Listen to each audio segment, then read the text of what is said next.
मैं Surendra Singh, faculty of science and technology, the force defence academy के YouTube channel पर आपका स्वागत करता हूं। बच्चों, इससे पहले जो हमने एक्सक्रीटरी सिस्टम का पार्ट 1 पढ़ा था, उसमें हमने जाना था कि हमारे शरीर से जितने भी नाइट्रोजनस बेस्ड कंपाउंड होते हैं उनको शरीर से बाहर एक्सक्रीट आउट करना ही क्या कहलाता है? एक्सक्रीशन कहलाता है। और वो सारी एक्सक्रीशन कराने के लिए जितने भी ऑर्गन थे, हमने उनको सबको क्या बोला था? Excretory organ. चाहे वो आपका लीवर हो, चाहे वो आपका लंग्स हो यानी कि फेफड़े हो, चाहे वो आपकी स्किन हो, चाहे वो आपका किडनी हो। तो आपने जाना था कि ये जो 4 एक्सक्रीटरी ऑर्गन थे, जिसमें लीवर, तो लीवर क्या काम कर रहा था? यूरिया का फॉर्मेशन कर रहा था। देन सेकंड आपने बोला था कि स्किन, तो स्किन क्या काम कर रही थी? तो स्किन आपके पसीने को और ऑयल्स को शरीर से बाहर रिमूव कर रही थी। देन थर्ड आपने पढ़ा था लंग्स। लंग्स यानी फेफड़े क्या कर रहे थे? तो फेफड़े हमारे CO2 को एक्सपेल्ड आउट यानी शरीर से बाहर कर रहे थे जब हम सांस छोड़ रहे थे। ठीक है, इतनी चीजें पढ़ी थी। देन आपने बोला था कि जो एक्सक्रीटरी सिस्टम होता है यानी उत्सर्जन तंत्र होता है, उस उत्सर्जन तंत्र का जो मुख्य अंग होता है वो आपकी किडनी होती है। तो किडनी के बारे में हमने बहुत सारी ऐसी जानकारियां हासिल की थी। जैसे मैंने पहले ही जानकारी आपको बताई थी कि किडनी को साइंस की लैंग्वेज में रीनल कहा जाता है। किडनी का वेट कितना होता है? तो 130 से लेकर 170 ग्राम तक। लेकिन ओवरऑल एवरेज की बात की जाए तो 170 ग्राम की हमारी किडनियां होती हैं। ठीक है, फिर आपने देखा था कि किडनी की इकाई किसे बोला जाता है? तो नेफ्रॉन को। कितने नेफ्रॉन होते हैं? कितने नेफ्रॉन होते हैं? लगभग होते हैं 1.3 मिलियन, यानी अपन लाख में अगर बात करना चाहें तो 13 लाख के समथिंग हमारे किडनियों में क्या होते हैं? नेफ्रॉन होते हैं। देन फिर आपने बोला था कि जो हमारी लेफ्ट वाली किडनी होती है वो राइट वाली किडनी की अपेक्षा थोड़ी सी ऊपर की ओर उठी हुई होती है। फिर आपने देखा था कि किडनियों की पोजिशन कहाँ होती है? तो देन आपने बताया था कि हमारे जो 11th और 12th पेयर ऑफ रिब्स होता है यानी पसलियों का 11वां और 12वां जोड़ा होता है, जो पीछे की तरफ फ्लोटिंग करके यानी तैरते हुए वापस लौटता है, उन्हीं के पीछे की तरफ इधर क्या होती है? हमारी किडनी होती है। कितनी होती हैं? 2। कितने जोड़े में? 1 जोड़े में। फिर आगे आओ, फिर अपन ने जाना था कि जो नेफ्रॉन है, एक्चुअली नेफ्रॉन सारा काम करता किसका है? किडनी का। इसलिए किडनी का जो काम करता है उसे ही किडनी की यूनिट बोलेंगे हम।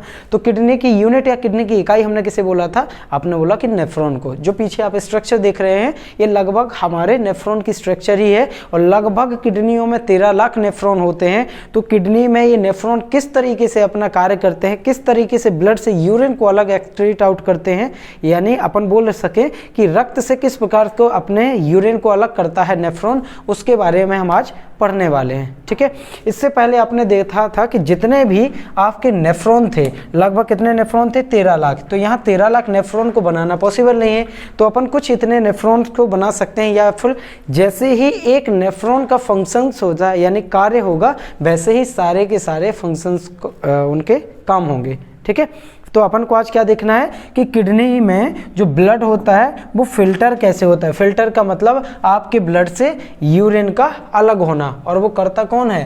देन आप बताओगे कि नेफ्रॉन। यानी हम बोलें कि हमारे किडनी का मुख्य कार्य, अगर आपसे कोई पूछे तो आपको किडनी का मुख्य कार्य बताना है हमारे ब्लड से हमारे यूरिन का फॉर्मेशन करना।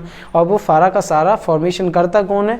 नेफ्रॉन। नेफ्रॉन करता है सारा का सारा काम, इसलिए नेफ्रॉन को किडनी की संरचनात्मक एवं कार्यात्मक इकाई कहा जाता है। यानी हम उसको इंग्लिश में बोलना चाहें तो structural and functional unit of kidney. Then आपको क्या बोलना है? नेफ्रॉन बोलना है। ठीक है, फिर आपने देखा था कि किडनी का कलर कैसा होता है? रेडिश ब्राउन, है ना। आकार कैसा होता है? लाइक अ सेम यानी सेम के बीज जैसा, है ना, लाइक अ बीन सीड, सेम के बीज जैसा। अगर ऑप्शन में सेम के बीज ना दिया हो तो शायद ऑप्शन में सोयाबीन चेक कर लेना, सोयाबीन की तरह भी कुछ कुछ दिखता है। ठीक है, तो आगे आते हैं अपन किसके बारे में आज आपको देखना है? आज आपको देखना है नेफ्रॉन के बारे में। ये नेफ्रॉन कैसे हमारे ब्लड में से क्या अलग करता है? यूरिन यानी कि मूत्र। तो हमारी किडनी का काम यही होता है कि आपके रक्त में से किसको अलग करना? यूरिन को अलग करना, है ना। लेकिन कई बार ये कंडीशन बनती है कि सर ऐसा तो नहीं है कि हमारे यूरिन के साथ शरीर के जितने भी लाभदायक आयंस होते हैं वो शरीर से बाहर चले जाएं। अब वो आयंस होते कौन कौन से हैं? जो हमारे ब्लड में होते हैं वो बाई यूरिन के द्वारा शरीर से बाहर भी ना चला जाए, उसकी भी बड़ी दिक्कत है ना। अगर दिक्कत है तो चलो देखते हैं फिर कि ये कैसे हमारे बॉडी में रह जाते हैं और केवल अपने 4 मटेरियल शरीर से बाहर एक्सक्रीट आउट होते हैं। तो चारों में क्या क्या है? तो नंबर फर्स्ट, जब ब्लड इधर एंटर करता है ना, तो उस ब्लड में क्या क्या था? तो अब बोलोगे ब्लड में थी इम्प्योरिटीज, है ना। ब्लड की इम्प्योरिटीज कौन कौन सी थी? देन आपने बोला था नंबर फर्स्ट यूरिक एसिड। क्या था? Uric acid. नंबर सेकेंड अगर बात की जाए तो था अमोनिया। कौन था? अमोनिया। नंबर फोर्थ क्या था? सॉरी नंबर थर्ड क्या था? तो आपने बोला था नाइट्रोजन। क्या था? नाइट्रोजन। और नंबर फोर्थ क्या था? देन आपको बोलना है क्या? एक अमोनिया हो गया, एक यूरिक एसिड हो गया, एक नाइट्रोजन हो गया, बचा क्या? क्रेटानिन। क्या बचा? क्रेटानिन, है ना। ये चार ही चीज़ों को हम मिलाकर एक शब्द में बोल देते हैं, इन चारों को नाइट्रोजनस कंपाउंड। क्या बोल देते हैं? नाइट्रोजनस कंपाउंड, है ना। या फिर इन्हें को ही हम बोला जाता है नाइट्रोजनस कंपाउंड या नाइट्रोजनस यौगिक। और इन्हीं को हमको शरीर से बाहर करना है, किसके द्वारा? बाय यूरिन के द्वारा। यूरिन कौन बनाएगा? नेफ्रॉन बनाएगा, ठीक है। किससे अलग करेगा? ब्लड से अलग करेगा। और ब्लड में क्या होता है? तो इसके अलावा फिर ब्लड में होते हैं इम्प्योरिटीज़ के आपके अलावा ब्लड में और क्या होता है? तो आपको देन बताना है कि ब्लड में इसके अलावा भी होते हैं आयंस। क्या होते हैं? आयंस, जो हमारे बॉडी के लिए लाभदायक होते हैं। चाहे वो आपका कैल्शियम हो, चाहे वो आपका मैग्नीशियम हो, चाहे वो आपका सोडियम हो, चाहे वो आपका ग्लूकोज हो, चाहे वो आपका अमीनो एसिड हो, चाहे वो आपका वाटर हो, ठीक है। इतने आयंस होते हैं जो हमारे बॉडी में लाभदायक होते हैं। अब इन्हीं आयंस को हमें यूरिन के साथ बाहर जाने से भी रोकना है और निकालना है। क्या है केवल शरीर से बाहर? वो चार चीज़ें, चाहे वो अमोनिया हो, चाहे वो आपका नाइट्रोजन हो, चाहे वो आपको यूरिक एसिड हो, चाहे आपको क्रेटानिन। ये चारों को क्या करना है? बाहर निकालना है और इन आयंस को बचाना है, ठीक है। तो बचेगा कैसे? देखो, इसको अपन नॉमिनेट करते हैं पहले। किसको?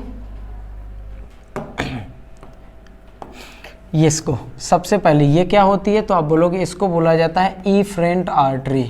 क्या बोला जाता है? Afferent artery, ARTERY। इसको बोला जाता है अभिवाही धमनी, ठीक है। इसको क्या बोला जाता है? देन आप बोलोगे एफरेंट। स्पेलिंग में केवल ए और ई का फर्क है। एफरेंट आर्टरी, आर्टरी इसे बोला जाता है अपवाही धमनी। अपवाही धमनी यानी धमनी कितनी हो गई? एक हो गई अभिवाही और एक होगा अपवाही, ठीक है। जैसे ही और सबका नॉमिनेशन कर ही लेते हैं। इसको बोला जाता है ग्लोमेरुलस, ग्लोमेरुलस, ठीक है। इसको क्या बोला जाता है? इसको बोला जाता है वोवेंस कैप्सूल, ठीक है। ये क्या होता है? ये इसको बोला जाता है पीसीटी, पीसीटी। और पीसीटी का फुल फॉर्म क्या होता है? तो आप बोलोगे proximal convoluted tubule, proximal convoluted tubule, ठीक है। इसको क्या बोला जाता है? ये है जो, इसको बोला जाता है डीसीटी। और डीसीटी का फुल फॉर्म क्या होता है? देन आप बोलोगे कि डिस्टल कन्वोल्यूटेड टिब्यूल, है ना। आ जाओ, ये इसको बोला जाता है हिंदी में आगे की ओर घूमी हुई नलिका, घूमी हुई नलिका, नलिका, ठीक है। और इसको बोला जाता है पीछे की तरफ घूमी हुई, पीछे की तरफ घूमी हुई नलिका, घूमी हुई नलिका, घूमी हुई नलिका, ठीक है। देखो ये क्या है? आगे की तरफ घूमी हुई नलिका। ये क्या है? पीछे की तरफ घूमी हुई नलिका। इसको बोला जाता है शॉर्ट फॉर्म में पीसीटी, इसे बोला जाता है शॉर्ट फॉर्म में डीसीटी। अगर इनका इलाज फॉर्म करें तो इनको बोला जाता है प्रोक्सिमल कन्वोल्यूटेड टिब्यूल और इन्हें क्या बोला जाता है? डिस्टल कन्वोल्यूटेड टिब्यूल, ठीक है। फिर आगे आओ कि सर ये वाला पदार्थ, ये वाला जो नीचे की तरफ गया है, इसे क्या बोला जाता है? तो इसे बोला जाता है डिसेंडिंग ऑर्डर या फिर इन्हें बोला जाता है डिसेंडिंग लिम्ब। क्या बोला जाता है? Descending limb. और इधर से ये ऊपर की तरफ जो मूव करता है इनको बोला जाता है ascending limb, ascending limb. Clear है? देन आ जाओ नीचे, फिर आ जाओ कि ये जो नीचे वाला ये वाला है, ये इस हिस्से को क्या कहा जाता है? तो इसको बोला जाता है लूप्स ऑफ हेनले, है ना, या फिर हिंदी में बोलेंगे हेनले का झूला, हेनले का झूला। क्लियर हुआ? आपने क्या देखा, इनके सबके नॉमिनेशन देखे कि यहाँ से ये कौन सी आर्टरी हो गई, अभिवाही धमनी, और इसको बोला जाता है अपवाही धमनी। ठीक है, ये क्या है, तो आप बोलोगे ये जो गोल गोल की तरफ घूमी हुई स्ट्रक्चर होती है इसे बोला जाता है ग्लोमेरुलस, और जो इसके नीचे की तरफ जो ये कटोरीनुमा संरचना होती है इसे बोला जाता है वोमेन कैप्सूल। फिर आ जाए आगे कि जो इस तरफ की ओर जो मुड़ी हुई नलिका होती है इसे बोला जाता है आगे की ओर घूमी हुई नलिका।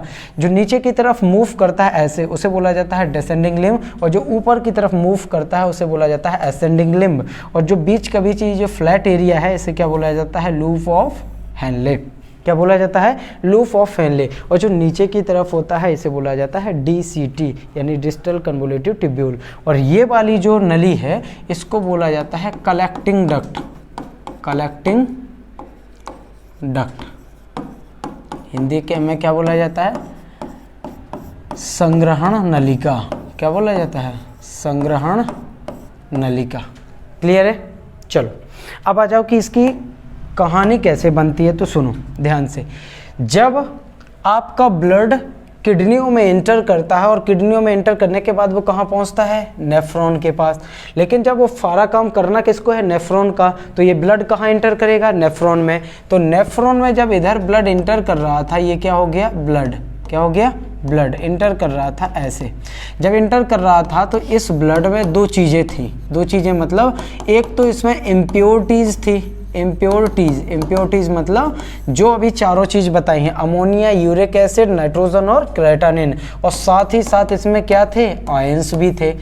ठीक है, जैसे ही आपके नेफ्रॉन में ब्लड एंटर किया था उसमें इम्प्योरिटीज़ और आयंस दोनों थे, बट जैसे ही इनमें ये क्या हुआ, ट्रांसपोर्ट हुआ मतलब ये चारों तरफ मूव किया तो इधर फिल्टर हुआ, फिल्टर मतलब खून की छनाई हुई। और जब यहाँ खून पूरी तरीके से छन जाता है, जब छन जाता है तो फिर ये खून किस तरफ निकलता है, या जो ब्लड किस साइड जाता है, इस वाली आर्टरी के द्वारा हमारे कहाँ चला जाता है, बॉडी में चला जाता है। लेकिन एक चीज़ ध्यान रखो, बॉडी में जाने वाला जो ब्लड था इस ब्लड में अब ना तो इम्प्योरिटीज़ बची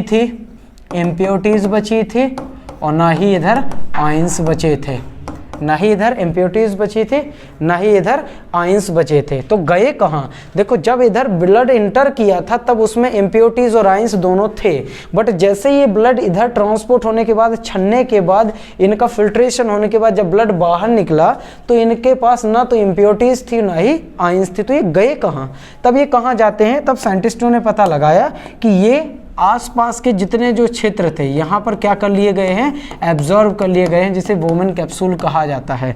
मतलब अब जो हमारा वेस्ट मटेरियल था, कौन था, वेस्ट मटेरियल, वो कहाँ आ गया है, इधर आ गया है, इस वाले एरिया में। इस वाले एरिया में क्या क्या आ गए, तो आपने बोला कि सर ब्लड तो उस वाले एरिया से निकल गया था इफरेंट आर्टरी के द्वारा, तो इधर क्या बचे हैं, इधर बची है इम्प्योरिटीज़ और आयंस। इम्प्योरिटीज़ और आयंस कहाँ सोख लिए गए, इस वाले एरिया में, अब ये इम्प्योरिटीज़ और आयंस जितने थे ये धीरे धीरे क्या करेंगे, आगे बढ़ेंगे। आगे जब बढ़ेंगे, इस वाले एरिया में जैसे ही पहुँचते हैं, इस वाले एरिया में कुछ ऐसे आयंस होते हैं जो एब्जॉर्ब कर लिए जाते हैं। जैसे इधर एब्जॉर्ब क्या कर लिया जाता है, अमीनो एसिड, इधर क्या एब्जॉर्ब कर लिया जाता है, अमीनो एसिड, और क्या एब्जॉर्ब कर लिया जाता है, ग्लूकोज, है ना। अब मैंने बोला था कि आपके अंदर जितने भी आयंस हो, चाहे वो कैल्शियम हो, चाहे वो मैग्नीशियम हो, चाहे वो आपका सोडियम हो, चाहे वो आपका आयरन हो, चाहे आपका ग्लूकोज हो, चाहे आपका अमीनो एसिड हो, ये सारे के सारे लाभदायक क्या थे, आपके लाभदायक आयंस थे। तो उन लाभदायक आयंस में से अमीनो एसिड और ग्लूकोज तो आपके इस PCT वाले एरिया में क्या कर लिए जाते हैं, एब्जॉर्ब। बाकी के बचे हुए आयंस और इम्प्योरिटीज़ ये कहाँ चलते हैं, आगे की तरफ बढ़ते हैं। साथ में वाटर भी था, है ना, साथ में क्या था, वाटर। जैसे ही डिसेंडिंग लिम्ब में नीचे की तरफ पहुंचता है, मूव करता है, इधर पर किसका एब्जॉर्प्शन कर लिया जाता है, वाटर का। किसका, केवल वाटर का, लेकिन पूरी तरीके से नहीं, पूरी तरीके से वाटर का एब्जॉर्प्शन नहीं होता, कुछ ही मात्रा में वाटर क्या कर लिया जाता है, एब्जॉर्ब कर लिया जाता है। तो जब एब्जॉर्ब कर लिया जाता है मतलब इधर आयंस का एब्जॉर्प्शन नहीं हुआ है, मतलब आयंस को अगर मैं सॉल्ट भी बोलना चाहूँ तो सॉल्ट का एब्जॉर्प्शन नहीं हुआ है, केवल किसका अवशोषण हुआ है, पानी का, और वो भी कुछ ही मात्रा की पानी का। फिर आ जाओ कि ये आगे की तरफ जब मटेरियल बढ़ता है और आगे इस वाली नली में ऊपर की तरफ क्या करता है, मूव करता है, तो इधर पर वाटर एब्जॉर्ब नहीं होता है, इधर एब्जॉर्ब होते हैं आयंस, और जिसको आयंस को हमने नाम दिया था सॉल्ट। क्या नाम दिया था, सॉल्ट। तो सारे के सारे सॉल्ट इधर सोडियम हो गया, कैल्शियम हो गया, मैग्नीशियम हो गया, आयरन हो गया, जो जो चीज़ें आपकी लाभदायक होती हैं बॉडी की, वो क्या कर ली जाती हैं, एब्जॉर्ब कर ली जाती हैं। तो बचता क्या है, अब बचता है एक्सेस वाटर यानी अतिरिक्त पानी, और इसके साथ बचती है इम्प्योरिटीज़। क्या बचती है, इम्प्योरिटीज़। और इम्प्योरिटीज़ को कौन कितनी थी, 4। कौन कौन सी थी, क्रेटानिन, यूरिक एसिड, नाइट्रोजन और अमोनिया। ये चारों चीज़ इस पानी के साथ यानी यूरिन के साथ एक बूंद का निर्माण कर लेती हैं। ऐसे ऐसे कितनी बूंद बनती हैं, लगभग 13 लाख। कितनी बूंद बनती हैं, लगभग 13 लाख। इस प्रकार से हमारे ब्लड से क्या अलग हो गया, यूरिन अलग हो गया, और यूरिन के द्वारा जाने वाली जितनी भी इम्प्योरिटीज़ थी वो सारी की सारी इम्प्योरिटीज़ क्या कर ली गई हैं, शरीर से बाहर निकाल ली गई हैं। लेकिन कुछ उसमें जो आपके ब्लड में इंपॉर्टेंट आयंस थे, जो हमारे बॉडी के लिए बेनिफिशियल थे, हमारी बॉडी के लिए लाभदायक थे, वो सारे के सारे क्या कर लिए गए हैं, सोख लिए गए हैं। कहाँ पर, आपके इस वाली स्ट्रक्चर में, है ना। अब देखो यहाँ से क्वेश्चन कितने बनते हैं। पहला क्वेश्चन बनता है कि जब आपके किडनी में ब्लड इंटर कर रहा था तो नेफ्रॉन में इंटर करने के लिए जिस रास्ते का नाम है उस रास्ते को क्या कहा जाता है, उस रास्ते को बोला जाता है अभिवाही धमनी यानी एफरेंट आर्टरी। और यहाँ पर इस ग्लोमेरुलस में एक ट्रांसपोर्ट का काम करता है ग्लोमेरुलस, और इस ब्लड को लगातार क्या करता रहता है, छानता रहता है, फिल्टर करता रहता है और ब्लड को आगे की तरफ ट्रांसपोर्ट करता रहता है। और जब पूरी तरीके से छन जाता है तो छना हुआ ब्लड किस धमनी के द्वारा शरीर में जाता है, आपकी किडनी से, तो आप बोलोगे इफरेंट आर्टरी, अपवाही धमनी। क्लियर है। लेकिन यहाँ पर दिक्कत ये थी कि सर जब इंटर किया था ब्लड कहाँ पर, आपकी किडनियों में जब ब्लड इंटर किया था तब उस ब्लड में इम्प्योरिटीज़ भी थी और इम्पोर्टेंट आयंस भी थे। अब आपको डर ये है कि अगर आपके शरीर से यानी आपके ब्लड से आपका यूरिन बनता है और यूरिन शरीर से बाहर जाता है तो कहीं आपके शरीर के इम्पोर्टेंट आयंस शरीर से कहाँ ना चले जाएँ, बाहर। आपको आयंस को बचाना है और इम्प्योरिटीज़ को शरीर से बाहर निकालना है। तब फिर ये देखा गया कि जब इस वाली नली से ब्लड छन के जा रहा था तब इसमें इम्प्योरिटीज तो नहीं थी, इसमें क्या था, केवल आयंस थे। क्या थे, केवल आयंस थे, सॉरी इम्प्योरिटीज भी नहीं थी और आयंस भी नहीं थे। तो ये इम्प्योरिटीज यानी अशुद्धताएं और आयंस गए कहाँ, तो फिर पता लगाया गया तो जो इसके पास में एरिया था उसमें ये क्या हो गए थे, एब्जॉर्ब हो गए थे। मतलब कि कहाँ आ गए थे वो, इस वाले एरिया में। और इस वाले एरिया का क्या नाम दिया गया था, बोवेन्स कैप्सूल, ये लिखा है। ठीक है। फिर आ जाओ कि ये इधर जब आपकी इम्प्योरिटीज़ भी आ गए हैं और इम्पोर्टेंट आयंस भी आपके इस वाले एरिया में आ जाते हैं, देन यहाँ पर वो सारी की सारी इम्प्योरिटीज़ और आयंस नीचे की तरफ मूव करते हैं बाय यूरिन के साथ। और जब इस वाले एरिया में आगे की तरफ आते हैं तो इधर के जो इम्पोर्टेंट आयंस थे आपके ब्लड में, उस इम्पोर्टेंट आयंस के अमीनो एसिड और ग्लूकोज यहाँ पर क्या कर लिए जाते हैं, यहाँ पर एब्जॉर्ब कर लिए जाते हैं। तो बचता क्या है आपका, बाकी बचे हुए आयंस और एक्स्ट्रा वाटर और सॉल्ट वगैरह और इम्प्योरिटीज़। तो आगे की तरफ मूव करते हैं, जैसे ही आगे की तरफ मूव करते हैं तो जो ये नीचे की तरफ निकल रहा है उसको बोला जाता है डिसेंडिंग लिम्ब, और यहाँ केवल वाटर का एब्जॉर्प्शन होता है, बाकी की बची हुई चीज़ें कहाँ की ओर मुड़ती हैं, आगे की तरफ मूव करती हैं। ठीक है। अब फिर आगे आ जाओ, धीरे धीरे ऊपर करके ये मटेरियल क्या होता है, मूव होता है। जैसे इस वाले एरिया में पहुंचता है, इस वाले एरिया में आपके बचे हुए जितने भी आयंस थे वो सारे क्या कर लिए जाते हैं, एब्जॉर्ब। अब बचा क्या केवल, तो आपका एक्सेस वाटर मतलब एक्स्ट्रा पानी और इम्प्योरिटीज़, क्योंकि कुछ आयंस यहाँ पर एब्जॉर्ब कर लिए गए थे, कुछ आयंस यहाँ पर, तो हमारे सारे के सारे आयंस हमारे बॉडी में ही रह जाते हैं। और उनको मदद कौन करता है एब्जॉर्ब कराने में, सोडियम। सोडियम को कौन बना रहा था, एल्डोस्टेरोन हार्मोन। एल्डोस्टेरोन हार्मोन को कौन बना रहे थे, एंजियोटेंसिन 1 और एंजियोटेंसिन 2 हार्मोन। एंजियोटेंसिन 1 और एंजियोटेंसिन 2 हार्मोन को कौन सा एंजाइम बना रहा था, रेनिन एंजाइम। रेनिन एंजाइम को कौन बना रहा था, तो आपने बोला था आउटर लेयर ऑफ किडनी, यानी जिसे बोला गया था रीनल कॉर्टेक्स या रीनल कॉर्पस्कल। क्लियर है। फिर आगे आओ कि इधर से की बात सारे आयंस जब हमारे एब्जॉर्ब हो गए हैं, कुछ मात्रा में पानी भी आपके शरीर में बच गया है, तो जो बचा हुआ एक्स्ट्रा वाटर होता है, अतिरिक्त पानी और इम्प्योरिटीज़ होती हैं, वो हमारे शरीर से बाई ड्रॉप्स के रूप में, बूंद के रूप में शरीर से क्या हो जाते हैं, बाहर मतलब इस कलेक्टिंग डक्ट में आके इकट्ठे होते जाते हैं और आगे चल के ये पूरे के पूरे कहाँ पहुँच जाते हैं, यूरेटर मतलब मूत्राशय में। और जब मूत्राशय में आपका जो यूरिन होता है वो स्टोर हो जाता है, तो बाई यूरेथ्रा के द्वारा, यूरेथ्रा मतलब मूत्र मार्ग के द्वारा हमारे शरीर से कहाँ हो जाता है, बाहर निकल जाता है। इस प्रकार से ये सारा का सारा काम करता कौन है, नेफ्रॉन करता है। और नेफ्रॉन किसके अंदर होता है, किडनी के अंदर होता है। तो किडनी की जो बेसिक इकाई होती है वो कौन होती है, नेफ्रॉन। कितने नेफ्रॉन होते हैं, लगभग 13 लाख। ये केवल मैं एक नेफ्रॉन का स्ट्रक्चर बनाया हूँ और उसका पूरा का पूरा कार्य करने का जो सिस्टम है वो बताया हूँ। ऐसे कितने ऐसे लाख हैं, 13 लाख ऐसे नेफ्रॉन हैं जो इस प्रकार से लगातार काम करते रहते हैं। अब यहाँ से एक और इम्पोर्टेंट क्वेश्चन बनता है कि सर हम एक बार पानी पी लेते हैं तो हमें बार बार प्यास क्यों लगती है। देखो, हमारे किडनियों के नेफ्रॉन में ये लूप ऑफ हेनले छोटा होता है, मतलब कम विकसित होता है, तो हमारे इधर पर वाटर का एब्जॉर्प्शन कम हो पाता है। लेकिन यही चीज़ लूप ऑफ हेनले ऊंट में कैसा होता है, अधिक विकसित होता है, और इधर पानी का उनके अंदर क्या होता है, अधिक एब्जॉर्प्शन होता है, यानी कि अधिक अवशोषण होता है। और यही कारण है कि ऊंट एक बार पानी पी लेता है तो लगभग 38 से 39 डेज 39 दिनों तक जिंदा रह सकता है ना। और अपन कितने टाइम तक, मुश्किल से 1 से 1.5 दिन बिना पानी के, मुश्किल से 1 से 1.5 दिन रह पाते हैं, क्योंकि हमारे अंदर ये लूप ऑफ हेनले यानी हेनले का झूला कम विकसित होता है और ऊंट के अंदर अधिक विकसित होता है। ठीक है, ये पूरी की पूरी कहानी किसकी थी, तो आपने बोला कि नेफ्रॉन की। नेफ्रॉन कैसे कार्य करता है, कितना कार्य करता है, ये मैंने आपको बताया। अब थोड़ा सा अगर आने जाने की कोशिश करते हैं आगे की, तो फिर ये बोला जाता है कि सर आपने यूरिन के बारे में बताया।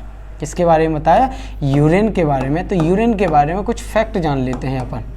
मूत्र के बारे में कुछ जो फैक्ट होते हैं वो फैक्ट हम जानने की कोशिश करते हैं। ठीक है, तो पहला, अगर यूरिन का आपसे पूछा जाए कि यूरिन में पीला रंग, हल्का पीला रंग है ना, हल्का पीला रंग किसके कारण होता है, तो देन आपको बताना हल्का पीला रंग होता है यूरोक्रोम पिगमेंट।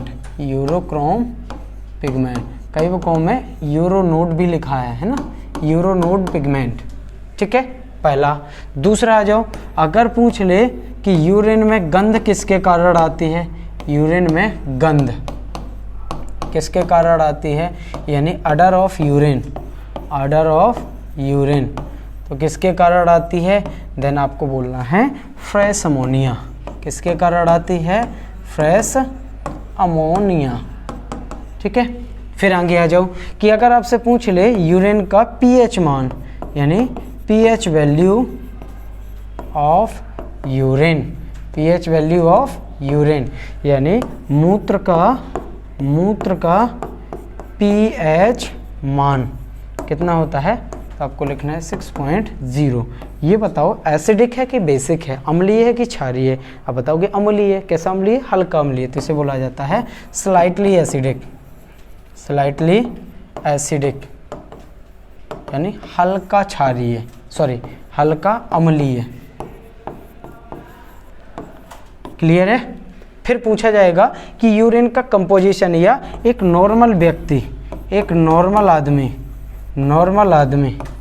व्यक्ति प्रतिदिन कितने यूरिन का फॉर्मेशन करता है, तो 1 से लेकर 1.5 है ना। और कई बुकों में लिखा है 1.5 से लेकर 2.0, यानी 2 लीटर तक भी फॉर्मेशन कर सकता है। एक दिन में एक नॉर्मल आदमी 1.5 से 2 लीटर तक यूरिन का निर्माण कर सकता है। क्लियर है। फिर आगे आ जाता है कि सर नंबर 5 में जो मेल होते हैं, इस मेल के अगर मूत्राशय में 500 ml यूरिन आकर जमा हो जाए और फीमेल के मूत्राशय में 300 ml यूरिन आकर क्या हो जाए, जमा हो जाए, तब क्या होता है, तब वॉशरूम की फीलिंग्स आती है। इट मीन्स हम बोल सकते हैं कि हमें वॉशरूम कब पता लगता है कि वॉशरूम जाना है, जब हमारे अंदर कितना स्टोर कर सकते हैं हम, लगभग 500 ml, और फीमेल्स कितना कर सकते हैं, लगभग 300 ml, है ना। या फिर इसको दूसरे लैंग्वेज में अगर बोलना चाहो तो ये बोल सकते हो कि हमारे